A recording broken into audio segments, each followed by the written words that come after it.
Hello বন্ধুরা, সবাই কেমন আছেন? আজকে আপনাদের সাথে অনেক পুরাতন একটি ভিডিও শেয়ার করলাম। হঠাৎ করে এই ভিডিওটি চোখে পড়লো, তাই ভাবলাম যে আপনাদের সাথে শেয়ার করি। তো ভিডিওটি যদিও ছিল শীতের মধ্যে, তো আমরা গিয়েছিলাম একটি ফোন কেনার জন্য। আমাদের একটি বড় ভাইয়ের ফোন প্রয়োজন ছিল, সেক্ষেত্রে কী ফোন কিনবে সেটা সে জাজ করতে পারে নাই, তাই ভাবছিল আমাদেরকে নিয়ে যাবে, সে চয়েস করে নিবে ফোনটি। তো পরবর্তীতে আমরা প্রথমে গেছিলাম রেডমি ফোন দেখতে। তো এখানে রেডমি নোট 13 ডিসপ্লেতে ছিল।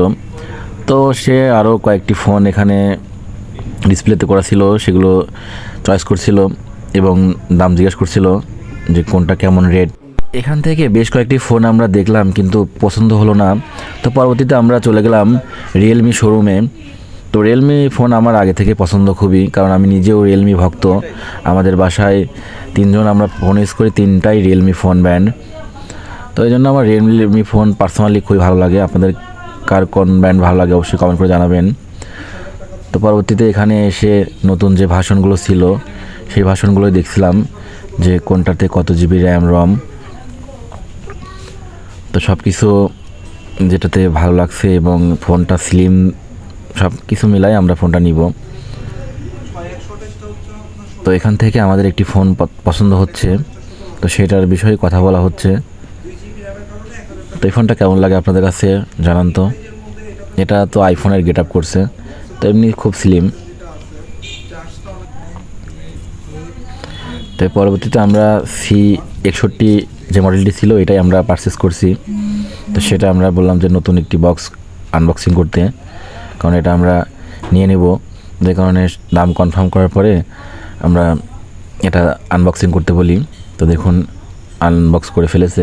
তো এটা ছিল হোয়াইটের পরে একটু কালারটা খুবই ভালো লাগছিল। তো রিয়েলমি শোরুমটি খুবই সাজানো গোছানো সিমসাম ছিল, তো তাই চারপাশটা আপনাদের দেখানোর চেষ্টা করি। চারিপাশে সুন্দর সুন্দর 3D ওয়ালপেপার ছিল এবং ছোট্ট একটি অ্যাকোরিয়ামের মাছ ছিল, সেটা আপনাদের দেখাতে পারি নাই। তো পরবর্তীতে আমরা এই ফোনটি নিয়ে নেই। তো এখন আমাদের ফোনের সাথে যে গ্লাস পেপার ছিল এটা সুন্দর করে লাগিয়ে দিচ্ছে। খুবই দক্ষতার সাথে নিপুণ হাতে গ্লাস পেপারটি লাগানো হচ্ছে, যাতে করে গ্লাস পেপারের মধ্যে কোনো প্রকার হাওয়া না থাকে। তো সবশেষে আমরা তাদের মোবাইলের প্রাইসটা পরিশোধ করে দেই। সবশেষে শোরুম কর্তৃপক্ষ টাকাগুলো সুন্দর করে গুণে বুঝিয়ে নিল। তো তাদেরকে বোঝানোর পরে আমরা বাসার উদ্দেশ্যে রওনা দেই। তো ভিডিওটি কেমন লাগলো অবশ্যই কমেন্ট করে জানাবেন। দেখা হবে অন্য কোনো ভিডিওতে। সেই পর্যন্ত সবাই ভালো থাকুন, সুস্থ থাকুন। আল্লাহ হাফেজ।